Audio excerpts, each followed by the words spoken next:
Irmãos, a paz do Senhor Jesus Cristo esteja em vossas vidas, em vossos corações. Doutor Alberto, você não falou meu currículo aqui, rapaz? Mas que é isso? Ele esqueceu de falar meu currículo, irmão. Meu Deus, por que não te dei o currículo também para você dissesse? Falar meu currículo aqui, irmãos, fiquei órfão de mãe aos 10 anos de idade, perambulando nessa Goiânia aqui, perambulando mesmo, catando papel na rua para vender, nos depósitos, vendendo laranja, mexerica, engraxando, apanhando na rua, desse jeito. Foi a nossa vida aqui, a nossa infância aqui em Campinas. Mas Deus estava com seus olhos sobre mim, não somente sobre mim, mas com meus irmãos também. Bispa Neuza andou comigo nessas andanças. Hoje ela é psicóloga e psicoterapeuta. Que mais? Como é que é? Mas ela andou comigo aí, nessas andanças em Goiânia, né? Mas eu cresci aqui nessa igreja, como jovem, servindo ao Senhor. E Deus foi nos abençoando, graças a Deus por isso. Deus me deu uma esposa que eu me casei com essa mulher aqui que está à minha frente. Eu acredito que ela foi o equilíbrio da minha vida, né? Casei muito novo e ficamos aqui nessa igreja. Aqui nós fizemos 4 anos de teologia, através do curso ETAD, muitos irmãos aqui fizeram. Quero dizer a todo o auditório, eu não sou psicólogo, nem psicanalista, nem psiquiatra. Gostaria de ser. Admiro a minha irmã, Neuza César, minha sobrinha Vânia, que está ali, psicóloga. O meu respeito a todos os nossos psicólogos e psicólogos que estão aqui nesta manhã. Se tem algum psicanalista e psiquiatra aqui. Nós temos muitos médicos aqui, eu vou inclusive falar sobre vocês agora mesmo. O certo, irmãos, é que está diante de nós essa 13ª lição, que nós estamos exaustivamente estudando esse assunto importante sobre transtornos da alma, e eu tenho certeza que tem clarificado a mente de todos nós. E hoje nós estamos diante desta lição: esgotamento físico e mental, prevenção e tratamento. Esgotamento físico e mental, prevenção e tratamento. Ao longo do trimestre, nós temos estudado vários transtornos e distúrbios emocionais, desde lá, transtorno de oposição desafiante. Se o Itamar estiver nos assistindo lá no Canadá, o transtorno de oposição desafiante é o TOD, né? O Itamar disse que quando era menino, agora ficou sabendo por que ele apanhou quando era menino, por causa desse TOD aqui. Transtorno de oposição desafiante, mas é lógico que isto fala de uma desobediência que está graçada na vida de todo ser humano, a começar das crianças. Estudamos sobre o transtorno do sono, síndrome do pânico, aquilo que assusta, amedronta, bipolaridade, variação de humor, uma hora eufórico, como o pastor Gilson disse aqui, outra hora lá naquele baixo astral. Estudamos sobre borderline, transtorno da personalidade, uma variação que acontece em instantes. Em um momento a pessoa está bem, de repente ele explode. E eu conheci uma pessoa que tinha esse negócio aqui. Se nós fôssemos falar sobre isso aqui, seria muito tremendo. Distimia, transtorno de depressão persistente. A bispa Neuza ministrou aqui sobre narcisismo, essa personalidade narcisismo, ou síndrome de grandeza. A pessoa se acha, né? Acha que ele é o tal, né? Esgotamento físico e mental é a lição que está proposta para estudarmos hoje. Então, irmãos, o texto da lição, dentro desse assunto, o texto da lição traz em voga uma síndrome chamada síndrome de burnout. Síndrome de burnout. Essa síndrome é conhecida como esgotamento profissional, totalmente ligada a trabalho ou a atividade que a pessoa desempenha. É um estresse causado pelo excesso de trabalho, exaustão, e causa exaustão mental, emocional e exaustão física. E isto é mais ou menos burnout. Mas ele é um jargão em inglês Burnout é um jargão inglês que significa isso. Qual o significado desse termo? Para que os irmãos entendam muito bem. Aquilo que deixou de funcionar por absoluta falta de energia. Burnout, o que significa isso? O comentarista ele fala em toda a lição sobre essa síndrome. Então diz, aquilo que deixou de funcionar por absoluta falta de energia. Quem foi a primeira pessoa que descobriu ou que detectou essa síndrome que aconteceu nele próprio, na própria pessoa? Foi um alemão, está aí, ó, um alemão por nome, como é o nome do camarada? Alemão por nome Herbert Freudenberg. Herbert Freudenberg. Ele nasceu em Frankfurt, é um psicanalista, e lá pelos idos de 1974, então ele descobriu nele mesmo e em outras pessoas que trabalhavam em uma clínica de recuperação de pessoas com doenças emocionais, e ele descobriu essa síndrome nele próprio. E esse senhor aqui, por nome, Herbert Freudenberg. Então, conceituou-se assim esta síndrome, e diz o nosso comentarista aqui, a síndrome de Burnout não é citada no Manual de Diagnósticos e Estatísticas de Transtornos Mentais como doença, mas ela aparece na classificação de estatísticas internacionais de doenças e problemas relacionados à saúde. Então, é reconhecida como essa CID-10, né? Como classificada como uma estatística internacional de doenças e problemas relacionados, enfim, a esse mal. E eu gostaria de dizer a todos os irmãos que esse mal tem atingido muitas e muitas pessoas, especialmente no século em que nós estamos vivendo, o século de número 21. Para ser considerado símbolo de burnout, é necessário que essa estafa física, mental e emocional esteja totalmente ligada a trabalho, a atividade que a pessoa, o trabalho do dia a dia, que a pessoa desempenha para, enfim, para ganhar o pão de cada dia. Mas existem muitas pessoas que se jogam totalmente no trabalho, e têm no trabalho como se fosse uma religião, e elas se jogam de maneira muito grande, e às vezes são atingidas por esses males ou por essas síndromes. Quais são as pessoas, ou quais são os tipos de pessoas mais atingidas por essa síndrome de burnout?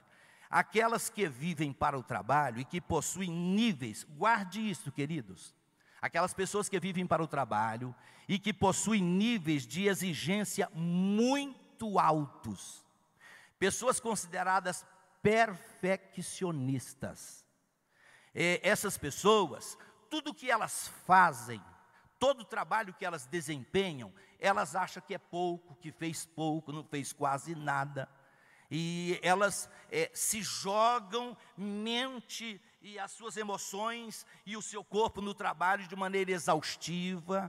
E de repente acontece isso que nós acabamos de falar, tal qual uma máquina, a bateria vai diminuindo a sua carga, até as energias da pessoa estar totalmente exauridas. São pessoas que não se satisfazem com tudo aquilo que faz. Não ficam satisfeitas com tudo aquilo que faz. Paulo escrevendo a Timóteo, há uma frase que Paulo disse, que é muito importante. Nós falamos aqui um dia, uma terça-feira, sobre isso. Paulo diz assim, aprendi a estar contente, contente com a família que temos, contente com a vida que temos, contente com a atividade que nós desempenhamos. E termos cuidado para não estarmos insatisfeitos com aquilo que a gente faz. São pessoas que cobram muito de si próprias. Se você é uma pessoa como esta, que cobra muito de si próprio, você pode estar sofrendo uma síndrome de burnout. São pessoas ótimas.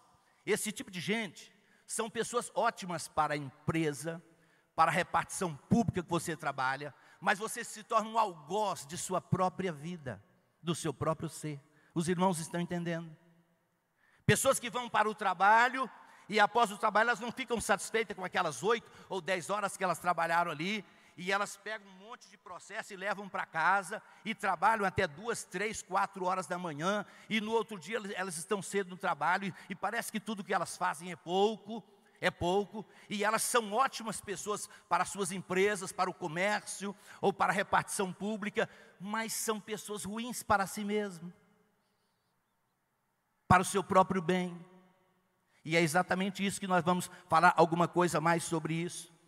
Quais são os sintomas mais comuns? Pessoas que sofrem dessa síndrome: exaustão emocional. A pessoa se exaure emocionalmente, e é muito fácil conhecer uma pessoa exaurida emocionalmente. Mas também é o distanciamento afetivo. Quando a pessoa está sofrendo uma síndrome como esta, ela passa a se afastar daquelas pessoas que ela ama, sem saber por quê. E a causa de tudo isso é porque talvez a pessoa está sofrendo uma síndrome desta e ela não detecta, ela não sabe. A lição de hoje, o comentarista de hoje, ele diz que existem algumas atividades que mais são atingidas por esse mal. Quais são as atividades? Aquelas que requerem envolvimento interpessoal. Todas as pessoas que trabalham com gente, que cuida de gente. Nós estamos aqui falando ao longo desse trimestre sobre nossas psicólogas e psicólogos, e eles estão aqui, eles cuidam da psique da pessoa, isso não é fácil. Mas essas pessoas que cuidam das outras pessoas, é fácil se exaurirem também. O comentarista traz aqui no primeiro ponto da lição, que os médicos são outras pessoas muito atingidas por isso. Nós temos bons médicos aqui em Campinas, eu vejo que a doutora Priscila, eu vejo ali a doutora Fernanda, doutor Otávio, doutor Carvalho, não sei se ele está aí, vários médicos nós temos aqui. Onde está o doutora Gracilene, doutora Maísa? Quantos médicos mais nós temos aqui nessa manhã? Tem mais algum médico aí? Hein? Doutor Carvalho, citei ele, mas não sei se ele está aí. Eu sei que são ótimos médicos, pessoas que dedicam a sua vida para o bem-estar ou para a saúde das pessoas. Não faz muito tempo eu fui fazer um check-up, vou ver como é que está o meu coração, e eu procurei um cardiologista. Irmãos, para surpresa minha, eu quero que os médicos que estão aqui não reparem isso não. Eu sei que vocês são pessoas que pensam muito bem na pessoa e não só na profissão que você exerce. Mas eu fui num cardiologista e eu fiquei uns 2 ou 3 minutos lá, e ele me passou uns exames assim rapidinho e tal. Faz esses exames aqui. Eu disse assim: doutor, cardiologista, o senhor pode aferir minha pressão? Ele disse assim: você sabe que eu não tenho o aparelho de aferir a pressão aqui? Cardiologista. Eu fiquei olhando aquele homem e pensando: meu Deus, o que é isso? Ó, passa lá na minha clínica, lá que depois eu meço a sua pressão lá. Eu não tenho um aparelho aqui. Quase que eu disse para ele: moço, o que o senhor está fazendo aqui nesse consultório? Não é não? Mas graças a Deus, existem pessoas que têm o seu trabalho como um sacerdócio. Em contrapartida, essa semana eu estive um médico, pensa na capacidade desse homem. E ao terminar aquela consulta, eu olhei para ele e disse: o senhor é um verdadeiro sacerdote, desempenha a sua missão aqui como um verdadeiro sacerdote. E eu vou estar pedindo a Deus pelo senhor, para que você possa continuar sempre sendo esse médico que o senhor é. E eu digo isso para os nossos médicos e médicas que estão aqui, que são todas pessoas tementes a Deus. Mas existem outras profissões, tais quais professores, advogados, jornalistas, diz o texto da lição, policiais, que lutam pela segurança das pessoas, bombeiros, que lutam para salvar vidas. Todas essas atividades, elas têm ou são muito atingidas por essa síndrome. Por que não dizer os pastores? É o último tópico da nossa lição, falando sobre pastores que assistem espiritualmente e que assistem no sentido social, enfim, assistem no sentido familiar, e pastores que estão constantemente ajudando as pessoas. Nós atendemos aqui em Campinas, junto com o nosso bispo Oídes, constantemente, atendemos os irmãos aqui, Às vezes de manhã até meio-dia, meio-dia e meia, a gente atende gente, e as pessoas muitas vezes querem ser só ouvidas, mas querem uma palavra para que venha curar os seus corações, a sua alma. Então, irmãos, o comentarista diz que alguns desses, vamos dizer que profissionais, precisam estar atentos, especialmente aqueles que mexem com gente, e tantas outras profissões afins, que eu não dou conta de citar todas elas aqui. Mas eu gostaria de dizer à igreja também, que todo tipo de doença e enfermidade, a origem primária de todas elas, foi lá no Éden. Nós precisamos nos conscientizar disso. E ao final desta lição, eu vou estar orando com os irmãos. Por quê? A origem primária de todos os males mentais, emocionais e físicos que o homem teve, começou lá no Éden. A Bíblia Sagrada diz que ao o homem pecar, ele enfermou-se. Quando o homem falhou diante do Senhor, ele foi acometido de um primeiro mal emocional chamado medo. Capítulo 3 de Gênesis diz: e quando o homem e a mulher, eles perceberam que estavam nus, ou eles perceberam que estavam desajeitados na presença do Todo-Poderoso, a Bíblia Sagrada diz, e eles tiveram medo e fugiram da presença do Senhor. Aí Deus os chamou. Foi a primeira pergunta que Deus fez ao ser humano: Adão, onde é que você está? Eu preciso falar contigo, Adão. Onde você está? Senhor, eu estou aqui. Deus estava vendo Adão. Deus estava contemplando ele escondido lá. Deus só queria testar Adão. Onde é que você está, Adão? Senhor, eu tive medo do Senhor. Talvez uma síndrome do pânico tomou conta de Adão. Ele disse, eu tive medo do Senhor e eu fugi da sua presença. E depois daquele diálogo longo que Deus teve com Adão e com Eva, aí então veio as sentenças e ele disse, olha mulher. Adão disse, foi a mulher que tu me deste. Com dor, vou multiplicar grandemente as tuas dores. E você ao dar à luz, você sentirá dor também. A tua conceição será sempre com dor. Homem, olha, no suor do teu rosto comerás o teu pão, e com dor, mais uma vez de lá, e com dor você lavrará a terra. Então, irmãos, a partir deste momento, então o homem foi possuído por essas mazelas. Lá no Salmo 38, versículo 3, 4 e 5, eu gostaria até, tem jeito de colocar aí? Salmo 38, 3, 4 e 5, veja o que diz aí esse salmo.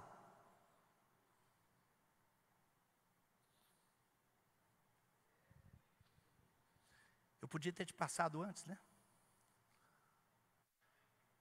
Salmo 38, 3, 4 e 5, olha o que diz aí esse salmo. Isso é o retrato.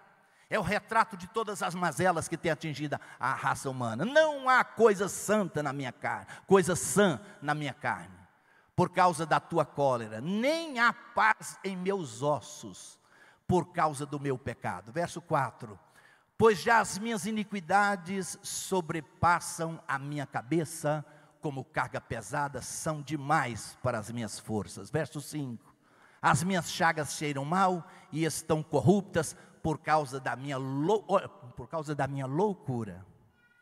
Olha aí, o problema emocional, mental e físico atingindo o homem.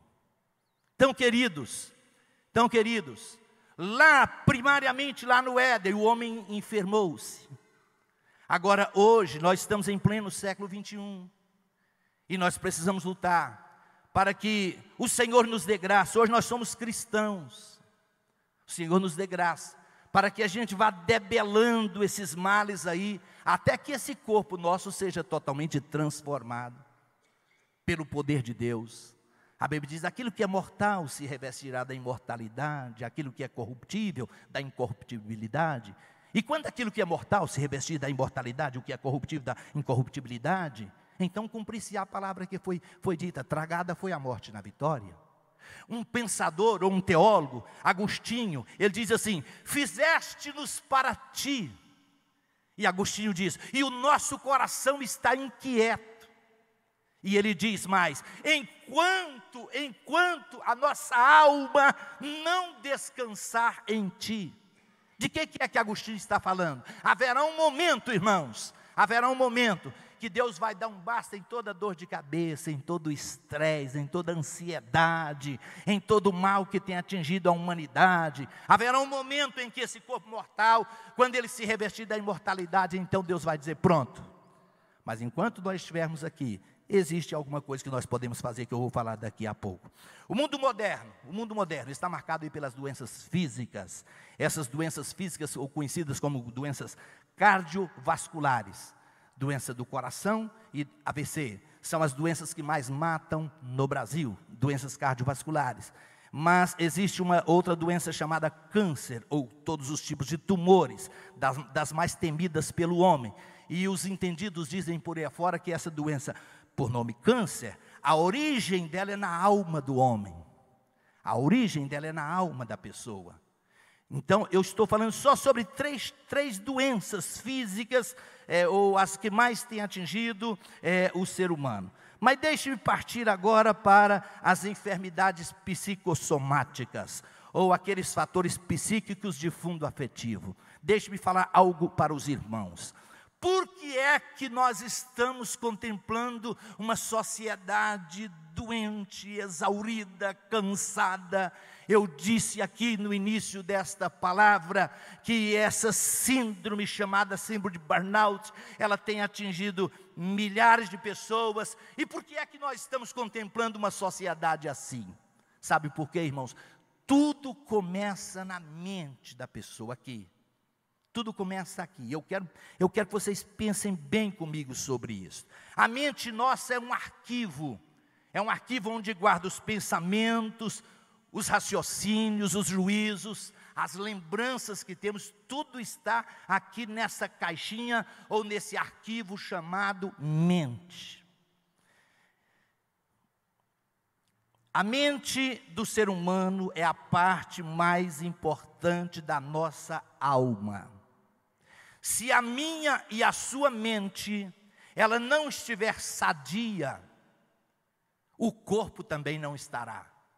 Vocês sabem que há um número muito grande de pessoas que procuram os médicos hoje e diz: doutor, está doendo a cabeça, está doendo as minhas costas, a coluna está doendo, está doendo os meus rins, doutor, está doendo a minha perna. E aí o doutor faz todo o diagnóstico e diz: o problema seu é emocional. Não é assim? Não é assim, doutor Alberto? Eu estava falando do doutor Alberto aqui. Ó. Ele não é médico, mas é um odontólogo que faz cirurgia na face das pessoas. Enfim, é um grande profissional. Mas as pessoas procuram os médicos. E eles fazem todo tipo de diagnóstico. E diz assim: você não tem nada. Seu corpo está perfeito. O que é, doutor? As emoções. Sua mente está atingida de alguma forma.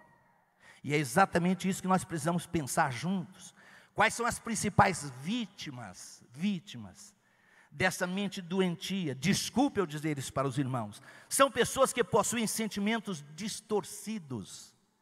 E é aí que nós precisamos estar sempre atentos. Sentimentos como inveja, ciúme, raiva, ódio, raiz de amargura. São pessoas que possuem complexo de inferioridade. É aquilo que eu disse no início. Você não é satisfeito com tudo aquilo que você faz, que você é, com aquilo que você tem, com a família que você tem. Pessoas que deixam nutrir dentro dos seus corações inveja, raiz de amargura. Se a pessoa te ofendeu e te ofendeu muito, e daí? Há um livro que eu tenho lá em casa, eu sei que muitos irmãos têm, que diz assim: ou você perdoa, ou você adoece. Você quer estar doente? Não. Então perdoe, então abra mão disso. Nós já dissemos aqui que alguém que nunca dava conta de perdoar uma pessoa que lhe ofendeu, e lá na frente ele perdoou, e ele disse assim: foi-se como se soltasse um preso dentro de uma jaula, e eu descobri que esse preso era eu mesmo. Se a gente não aprender a tirar esses azedumes da nossa alma, da nossa mente, essa pessoa esse pseudo inimigo seu, essa pessoa que te fez mal, você sempre dormirá com ela, que você deita na cama e sempre vem essa pessoa martelando em sua mente. Então são as maiores vítimas dessas enfermidades psicossomáticas, são as pessoas que nutrem isso: inveja, ciúme, raiva, ódio, raiz de amargura, complexo de inferioridade. E quais são as causas das doenças? De onde elas vêm? Como é que essas doenças originam na pessoa, irmãos? Como elas se originam na pessoa? Elas vêm através de tensão emocional. Diga comigo, tensão emocional. Essa tensão é como se estivesse pegando a nossa mente. Eu vou agora parafrasear, ou vou trazer um sentido figurado. É como se pegasse a sua mente e esticasse ela até ela não aguentar. Aquilo que está tensionado é aquilo que está esticado, aquilo que está agitado, aquilo que está totalmente carregado, não está dando conta. Qualquer máquina, eu estou falando com muitos profissionais aqui, qualquer máquina que trabalha dia e noite em alta rotação, ela vai fundir, não é não? Nós temos muitos problemas, não é não, Reinaldo? Qualquer máquina que trabalha em alta rotação, dia e noite, ela vai fundir. Assim está acontecendo com a mente de muitas pessoas. E eu vou tentar explicar algo mais para os irmãos aqui. Lá no livro de Provérbios, capítulo 17, versículo 22, Provérbios 17, 22, olha o que diz o texto sagrado aí, olha o que Deus diz para você aqui. Provérbios 17, 22 diz assim: o coração alegre serve de bom remédio. Você já viu esse versículo? O coração alegre serve de bom remédio, mas o espírito abatido virá secar os ossos da pessoa. Então, queridos, a gente deixa a nossa mente se agitar, a gente deixa a tensão tomar conta da nossa mente. E aí é que está a coisa. Uma mente exaurida, uma mente cheia de tensão, o corpo padece. Esse corpo sofre. E quando a mente da pessoa está carregada, isso mostra no rosto da pessoa. Você olha no rosto de uma pessoa que está com a mente exaurida, você conhece. A pessoa frange os músculos da face, não é não? Frange os músculos da face. É uma pessoa tensa. Pessoa, só de você olhar nela, você conhece. Alguém diz assim: mostre para o teu rosto a felicidade que está no seu coração. Mas se o nosso coração, se a nossa mente estiver carregada de tantas preocupações, como é que a gente vai mostrar essa felicidade para o nosso rosto? Eu já contei aqui de Thomas Jefferson, que ia atravessando um val, ele e toda a sua comitiva, eles estavam a cavalo, e um rio muito cheio, e um transeunte estava ali precisando atravessar o rio, e ele olhou para todos aqueles cavaleiros, e ele olhou exatamente no presidente da República dos Estados Unidos, e disse: o senhor me atravessa esse val para o outro lado? E ele disse: pode montar aqui na garupa do cavalo que eu te atravesso. E o presidente atravessou aquele moço para o outro lado. Quando ele estava do outro lado, alguém chegou e falou assim: por que você pediu esse favor exatamente para o presidente? Ele falou: não sei. Eu olhei na face dele, e a face dele sorria. É coisa, hein? Olhei na face do presidente, e era a única face que sorria aqui. Era a única face que dizia sim. Talvez seria a face que estava curado as emoções do coração. Queridos, as pessoas estão olhando para nós, de quando em vez minha esposa está aqui, ela é minha vigilante, ó. Ela olha para mim e fala assim: desfranje a sua testa, relaxa os músculos da sua testa. E eu acho bom ela fazer isso. Você pediu o favor logo para o presidente da República dos Estados Unidos, rapaz?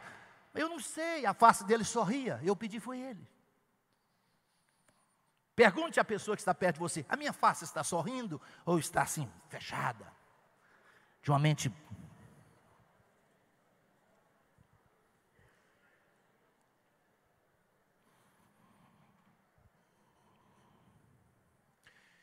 Queridos, eu até comentei com a Bispa Neuza essa semana. Eu li um livro de Augusto Cury. O livro é Ansiedade. Eu sei que muitos aqui já leram esse livro. Como enfrentar o mal do século. Um livro que já teve mais de 22 milhões de cópias vendidas.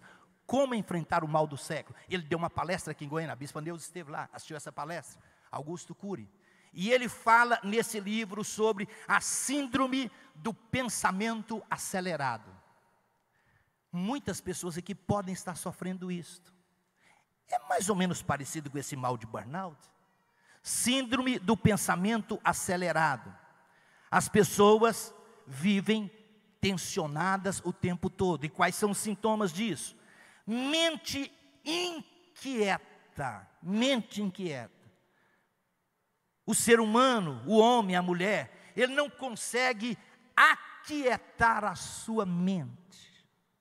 Pessoas que deitam na cama para dormir e a mente está assim agitada, pensando nos problemas e nas preocupações da vida, e a pessoa acha que é a sua mente agitada que vai resolver essas preocupações, e tal, e tudo depende de mim, sou eu que tenho que resolver tudo. Não, nesta manhã você precisa parar.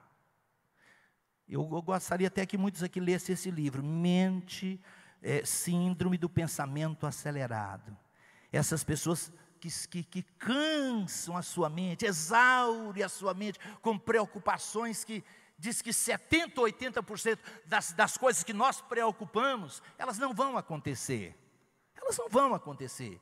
Ah, pastor, estou preocupado com o meu futuro, com o futuro dos meus filhos. Eu estou preocupado com a minha velhice, como será o amanhã.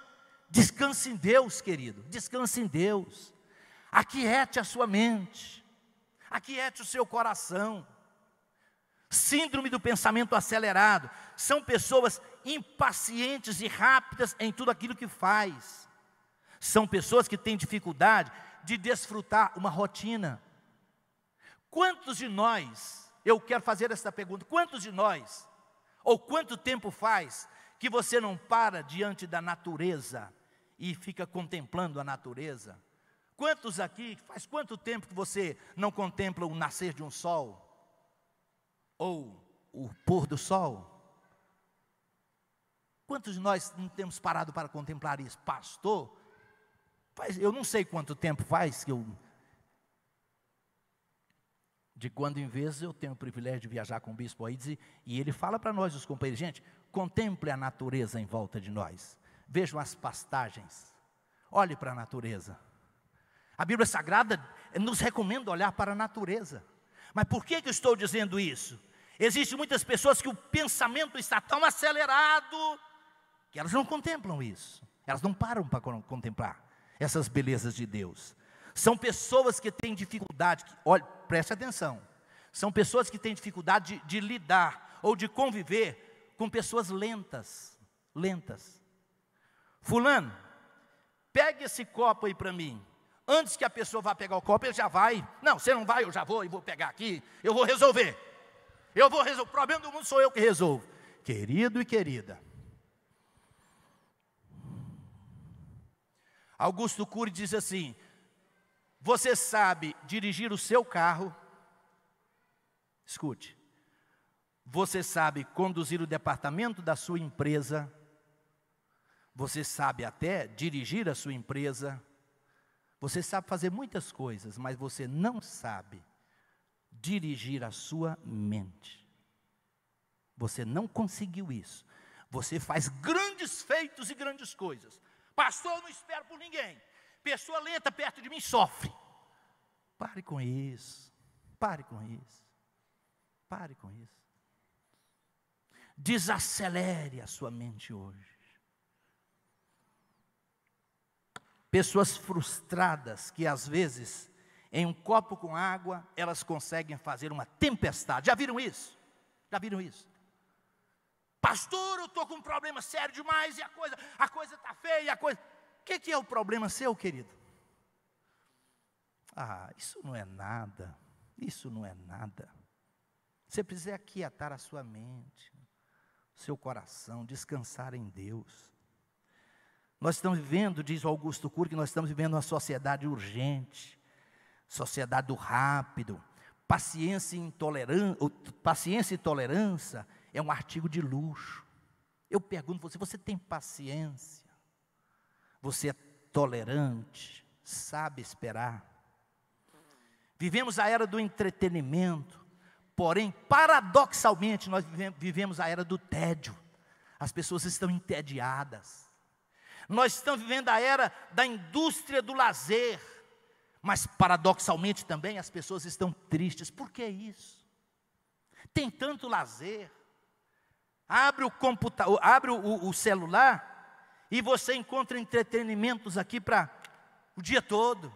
E as pessoas estão tristes. Por que isso?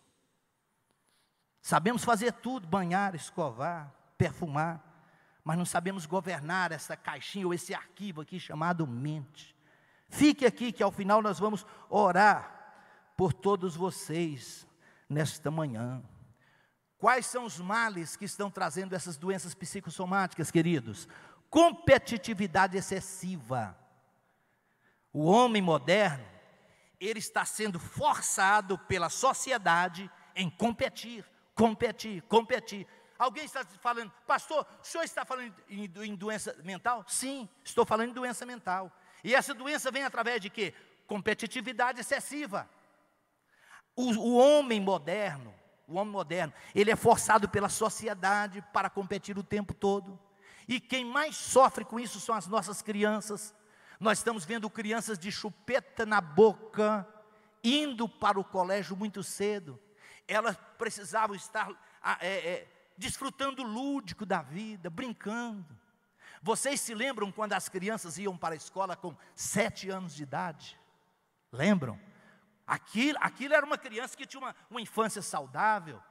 6, 7 anos, às vezes até 8, as crianças iam para a escola. Hoje, o bebezinho vai dormir, não sabe nem onde está, se brincar. Mas elas são obrigadas ou forçadas por uma sociedade da competitividade para elas estarem ali. As crianças, as nossas crianças, eu estou dizendo as nossas, estão entendendo? As nossas crianças, elas sabem lidar com isso aqui, com celular, elas sabem lidar com smartphone, elas sabem lidar com tablet, como é que é? Tablet. Mas pergunte se elas sabem olhar numa pessoa mais velha, segurar nas mãos e olhar nos olhos de uma pessoa mais velha. Elas não sabem fazer isso. Elas não sabem. Elas não sabem. As nossas crianças são robozinhos que desde cedo a mente delas estão totalmente exauridas. As crianças hoje, os pais, a sociedade não deixam elas brincar e inventar as coisas como antigamente. Não. Estão sempre no celular, no tablet, no smartphone, estão aí, nesses negócios. Os nossos adolescentes, queridos, eu estou falando com muitos pais aqui, com muitos adolescentes. Quantos adolescentes temos aqui? Os nossos adolescentes estão confinados nas escolas, confinados, verdadeiro confinamento. Cadê a Jordana? Cadê a Dora? A Jordana está lá. Jordana esses dias disse para mim assim, vô, está lá minha neta, vai completar agora 15 anos de idade. Vô, eu tenho que passar no vestibular a primeira vez. Falei, quem te disse que você tem que passar no vestibular a primeira vez? Quem falou isso para você? Vô, lá na escola, a pessoa que senta ao lado da gente é o grande concorrente da gente no vestibular, no Enem da vida, no SISU, não sei o quê. Que negócio é esse? Que negócio é esse? Você precisa estudar, você precisa se preparar. Essa questão de passar nesse ou naquele vestibular, isso aí é coisa de Deus, é Deus que vai te colocar lá. A Bíblia Sagrada que diz que Deus enriquece e Deus empobrece.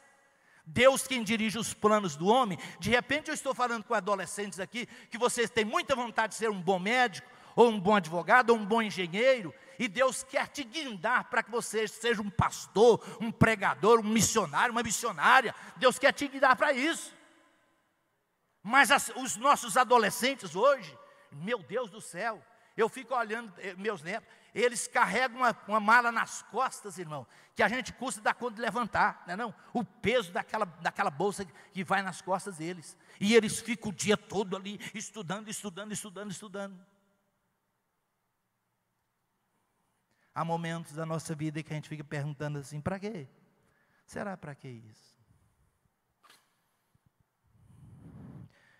Não estou desestimulando vocês de estudar, estudem, mas o que a lição hoje quer nos ensinar é que nós precisamos descansar em Deus.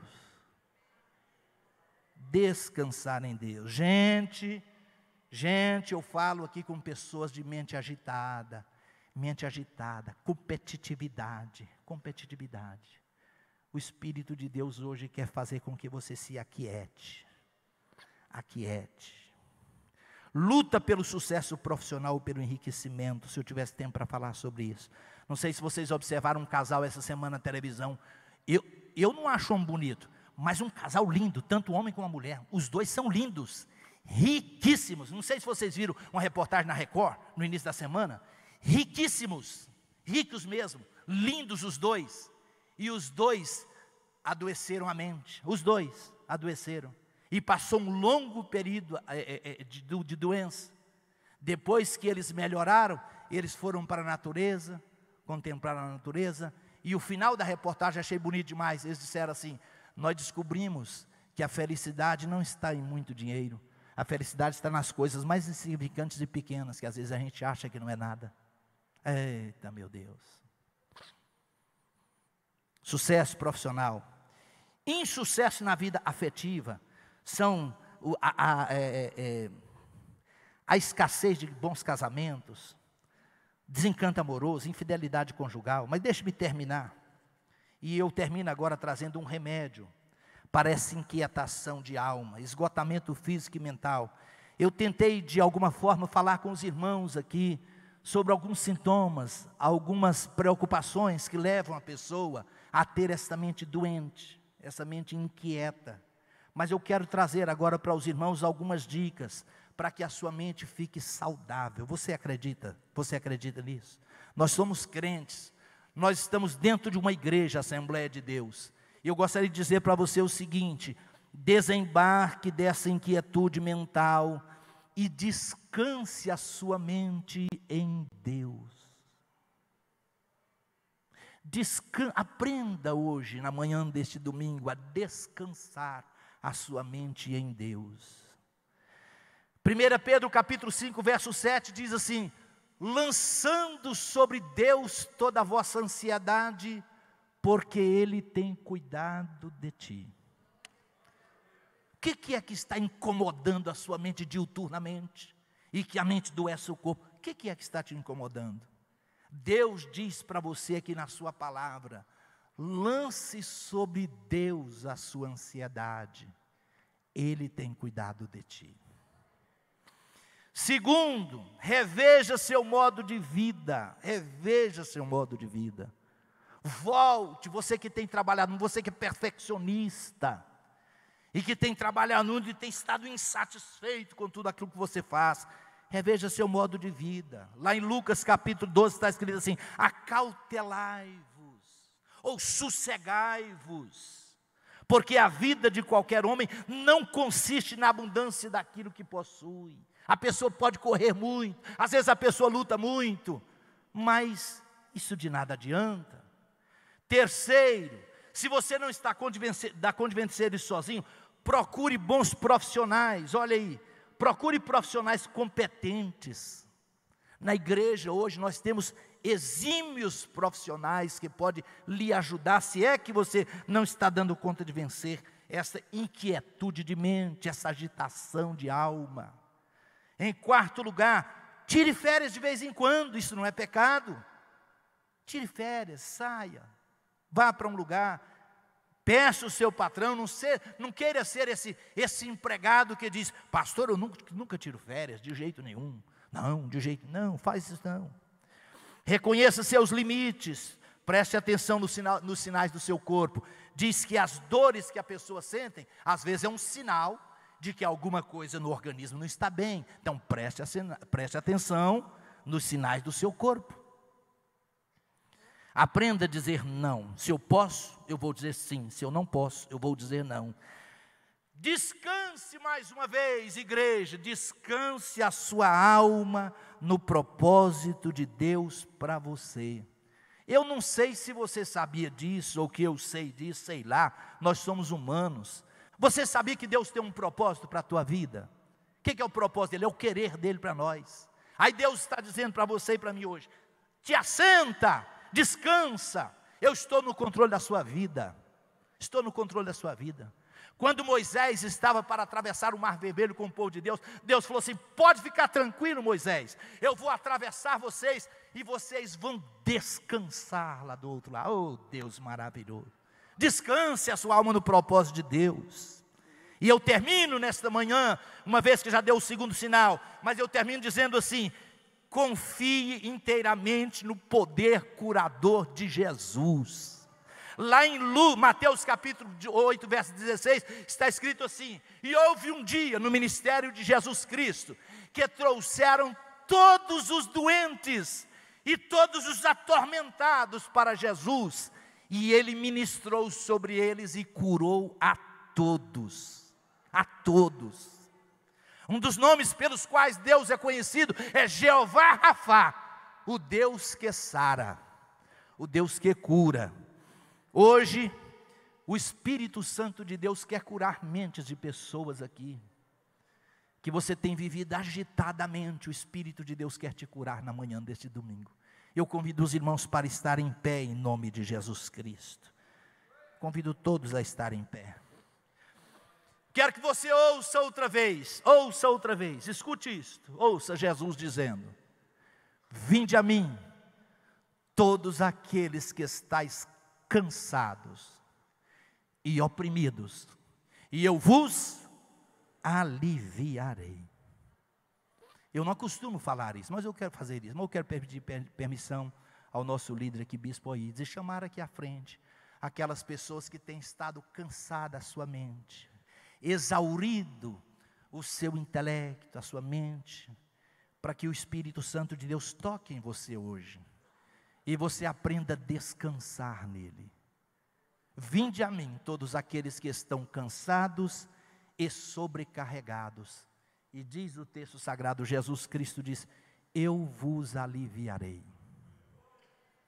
Jesus Cristo cura mentes doentes, agitadas, preocupadas. Eu não sei o que fazer, pastor, eu não sei o que fazer. Jesus Cristo te cura hoje. Eu trago esta palavra de fé para os irmãos. Eu falei muito com o Senhor para que o Senhor pudesse curar vidas aqui. Jesus Cristo cura a tua mente hoje. Ele vai fazer você descansar nele. Na trajetória do povo de Deus no deserto, também houve um outro lugar que Deus, a palavra de Deus diz assim: e Deus os levou para um lugar, para que ali o povo dele pudesse descansar. Irmãs e irmãos, em outra feita Deus falou assim: nesta batalha não tereis que pelejar.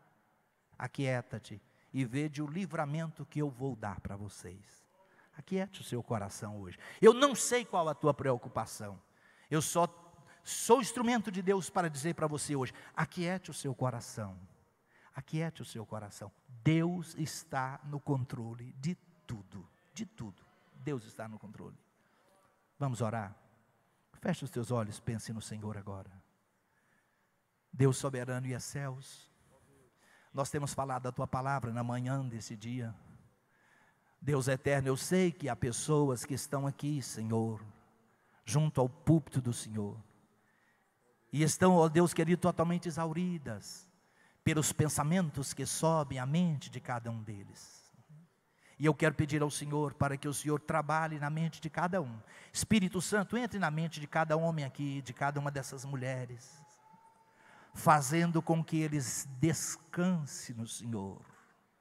Eu quero pedir com que cada um desses que estão aqui, Senhor, sintam o refrigério do Teu Espírito Santo vindo sobre a mente de cada um. Traga Espírito Santo o Teu refrigério sobre a mente de cada um deles, ó Deus. De tal forma que esse fardo vai ficar aqui.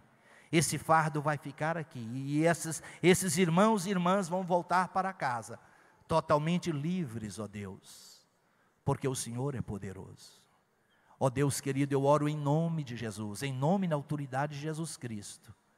E eu quero ver, ó Deus querido, e ouvir mais um testemunho surgir em nosso meio, para a glória do Teu santo nome. Amém. Deus os abençoe. Muitos estão chorando. Chore mesmo, o choro é terapêutico.